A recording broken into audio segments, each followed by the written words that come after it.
Pagbati sa ating mga viewers. Mga ka-SSS miyembro at maging pensyonado, alam mo ba na noong Mayo 1, inihayag ni Pangulong Ferdinand Marcos Jr. sa kanyang Labor Day message ang mga pagbabago sa ilang programa ng Social Security System. Una, mas mababang interest sa loans. Simula Hulyo 2025, bababa ang interest rate ng salary loan mula 10% tungo sa 8% at calamity loan mula 10% tungo sa 7%. Ito ay para sa mga miyembrong may magandang credit record.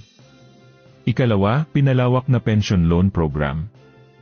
Sa Setyembre, isasama na rin ang mga surviving spouse pensioners sa pension loan program, na may maximum loan na 150,000. May kasama rin itong credit life insurance para bayaran ang balance sakaling pumanaw ang borrower.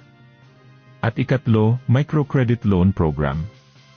Nakikipag-ugnayan na ang SSS sa mga partner financial institutions para sa posibleng pagpapatupad ng microcredit loan na may 15 hanggang 90 araw na termino.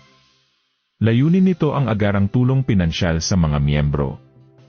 Layunin ng mga pagbabagong ito na mas mapabuti ang serbisyo ng SSS sa mga miyembro nito. Ano inyong masasabi rito? Muli, ito ang Senyor Balita naghahatid sa inyo ng makabuluhang balita at totoong impormasyon.